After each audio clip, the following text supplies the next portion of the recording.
If this guy existed, he might be the most feared player in the league. A mashup of James Harden and Anthony Davis. Wow.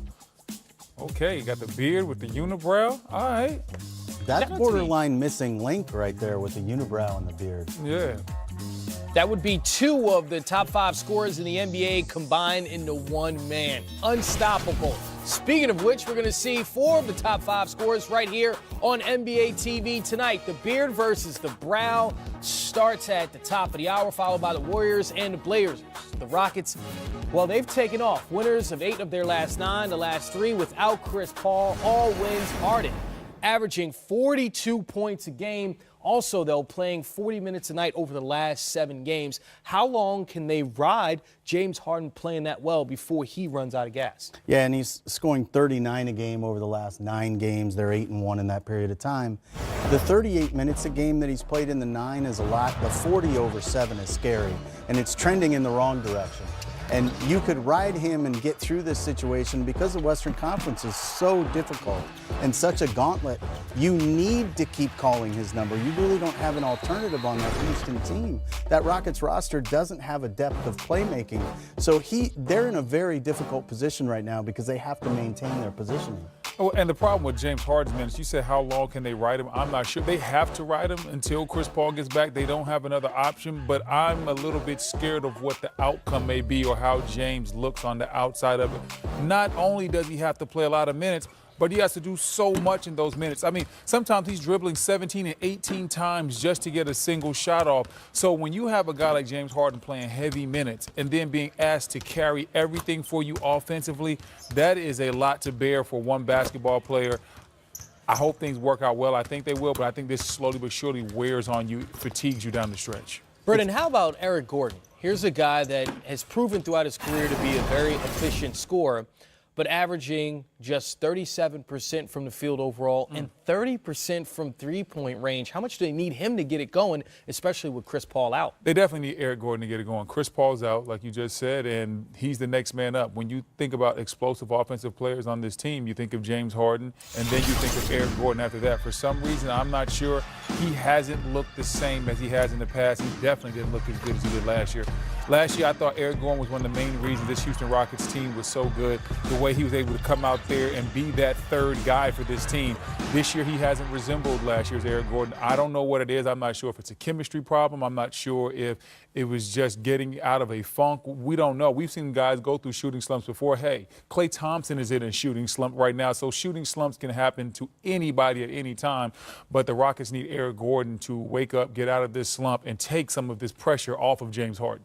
You know, the other thing that happened for them, too, is Gerald Green started playing rotational minutes again, and that's been important. He's really been sort of a godsend for that franchise to this point. When Mike D'Antoni turned to Gerald, he answered the bell, and he's been making 42% of his threes. He's somebody that does give them some offense off the bench, where I think they run into difficulty if they ride James too hard.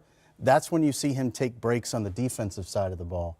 And because of all the defensive versatility they had lost off the roster, they don't have the ability to cover for that anymore. So while they're going to score 116, 115 points a game, they also may give up 113 or 114, and that's a difficult formula for them over the long haul. In this league, when you look at a team on top of the standings, typically they have that MVP candidate, and you're like, that's why they're there. Well, Anthony Davis is having an MVP season, yet the Pelicans are struggling. He's second in the league in scoring. They just lost 5 straight, and he had to put up a season-high 48 points, 17 rebounds to snap that 5-game losing streak. So why aren't they winning more, being that he's playing so well? Well, just like the Houston situation, you can pinpoint the Chris Paul absence as being a big factor. Now, Houston was struggling a little bit even with Chris there, whereas New Orleans, in the absence of Niko Mirotic, is a totally different animal. Not only does Anthony Davis suffer in terms of how hard he has to work to get the points he does, but in the absence of Mirotic, Drew Holiday has to work a lot harder for what he gets as well. When they brought Nico over last year, it really set in motion that team playing at an incredibly high pace, freewheeling and getting open threes, and that's really the way Alvin Gentry wants to play. And you can see how dominant Anthony Davis has been. But again, point we made about James Harden, it's how hard you have to work to get it done. In the absence of Nico, everything is harder. you talk about Nico, that is huge. That's huge that he's not there stretching that floor, doing the things that he does, giving them another versatile forward up front. Also, who was the biggest, maybe the MVP of this team last year? Rajon Rondo. He's not there. Great point. They brought in Elfrid Payton this year. Elfrid got off to a very good start. I was very encouraged to see the steps that Elfrid Payton had made in this game. This team was playing at an incredible pace. Once again, Elfrid on the point, Drew Holiday at the 2. I think that's where Drew fits in best. I think that's how this team looks the best, is when they have a point guard, whether it's Elfrid Payton or a Rondo type, running the show. Then you have Drew Holiday and you have Anthony Davis. I think they miss that collection of guys, whether it's Rondo from last year, Elfrid this season, and Mirotic. Those guys are why the team probably isn't winning as much, even though Anthony Davis is playing outstanding. And Alvin Gentry would tell you for sure that what you're saying about Rondo is true. Particularly the later it got in the season, he was much more like having a coach on the floor. Their execution was at a totally different level last year at the presence of Rondo. And they're just 2-5 without Mirotic, so that points to what you're saying as the stat that proves that. And, of course, Rondo has been good for Lakers out the next month. He certainly was someone, like you said, a leader on this team. Milwaukee leading. Fellas, you ready for a doubleheader? James Harden and Anthony Davis to get the party started in just a few minutes. Pelicans and the Rockets, the bearded one versus the brown. That's followed by the Warriors and the Trailblazers. They have the nightcap at 10. Welcome to Game Time, presented by State Farm. Chris Miles here with David Griffin and Brendan Haywood, 2 MVP candidates to take the court. So quick one for you. If we're just picking between these two guys right now, who would be your MVP, Brendan? Who are you going with? I'd probably have to go with James Harden just because his team is doing better. They have a better record. And MVP has always been a combination of stats and winning. And at the beginning of the season, I wouldn't have said that. But James right now has really turned it on. He has a stretch where he's just been absolutely cooking. He leads the NBA in scoring. He's doing everything for this team. And the team has responded with W. So I would have James Harden over the brow right now for MVP. I would too. I would love to disagree with you, but I think when you look at it from the standpoint of impact on winning and losing, for whatever reason, and I think it's because he can make plays for others as well at a more prolific rate. James translates to winning games right now for Houston, and unfortunately for New Orleans, AD has not been able to carry the load himself in that way. Well, speaking of which, he's putting up incredible stat lines, and a lot of nights that's not enough. Why is that with New Orleans?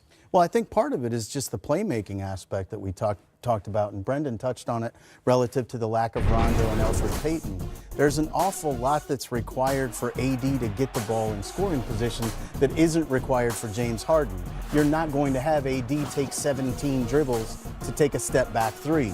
He's not going to get his own shot in that way. He's much more at the mercy of the rest of the rosters and the plays that they run schematically to put him in a position to succeed. So it matters for him that much playmaking is absent. Whereas for James, he gets more usage and is more prolific because of the lack of playmaking.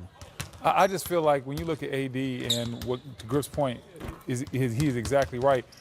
But the way the roster is built, the way you've gone about doing things, most teams have multiple stars right now, and I think Drew Holiday is an excellent piece. I'm not sure if I put him on superstar level. I think AD is one of those guys that needs another star. There's not a lot of bigs in this league that can win it on their own, because now it is a guard-driven game. Bigs are very important, and you need them on your team. But I think that sometimes you need that guy that can really just go out there and get his shot from the perimeter. Drew is one of the better two-way guys that we have in this league, but I think they would need another piece like that. And again, Mirotic is a big part of the reason as well. His absence means you don't have an elite floor spacing shooter who can take some of the burden off of both AD and Drew, which really is exacerbated by the fact that they don't have playmaking. That's why they were scoring so much at the beginning, too. They're pushing that tempo. The floor was so spread. Mirotic gives AD a lot of room to work. Yeah, Julius Randle been performing well in that slot, but again, not the floor. All right, let's go inside that box score. What you don't see there is the fact that James Harden has 26 first half points. The rest of his team has 27. Ooh. That one man shows what we've seen. One man band. The last 8 or 9 games, and it's working for them, Brendan. It's working for them in the short term. This is not a recipe for success in the long term. I think that it could lead to the Rockets possibly winning tonight and winning some games down the stretch, but he's going to have to get some help, whether that's Chris Paul coming back sooner than later, or whether that's Eric Gordon or somebody stepping up. but this is a lot of minutes, a lot of shot attempts, a lot of dominant ball usage for James Harden. This is also, to a huge degree, what Daryl Morey hopes for. They're going to slow the game down. They're going to take the most efficient shots in the game. You're going to have the most efficient points per shot guy in the NBA taking those shots. He's going to get to the foul line, which is going to help everybody else. This is exactly their formula for success. This is what they want to have happen. It's just all being asked of James Harden by himself and not being shared by he and Chris Paul. And eventually you hope Chris can come back and that they can play at this pace and find this level of efficiency. Let me ask you a quick question. Do you think this level of play and the way James has been used like this by Daryl Morey in Houston over the years, do you think that's why he's had some of these playoff failures where he just looks like he's absolutely spent? I do, and I think a big part of the reason for that is that it's a whole lot easier to guard James Harden when you have that preparation time in the playoffs. Now, is it easy to guard him? Absolutely not. I'm not saying that. But you can mitigate a little bit of the damage of James Harden. Your defenders can be a little bit more locked in on what it needs to look like, how you keep him off of the foul line. And quite frankly, let's not kid ourselves, the game is officiated differently in the playoffs. He's not getting to the foul line as much, so his efficiency goes down. And if they ask him to carry this much of a burden in the regular season, he won't have as much in the tank late in the playoffs. Looking on the other side of that, New Orleans Pelicans, Anthony Davis has just taken 5 shots in the first half. 3 other guys in that starting lineup have taken more shots. That's Houston's strategy. Do you think it's going to work the long haul in this game? Yeah, and we talked about it. He sees the fact that AD hasn't gone off yet as a good sign for New Orleans, and I think it's Houston dictating that Julius Randle be the one to try to beat them. And for me personally, because I see James getting to the line as much as he is, I don't feel like this sets up well for New Orleans. I just feel like when you have a talent like Anthony Davis, and if you go walk into halftime and say, man, we're down 3 points, and you look at the stat sheet and says, AD only has 8 points, 2 of 5. It's kind of like your last year in Cleveland. If LeBron had 8 points and you were down 3, you're like, hey, guys, we're going to be okay. They feel the same way with Anthony Davis. Well, that's because the last year in Cleveland, you say, Kai, go get you some. This is true. You did have a Kyrie there. They don't really have that.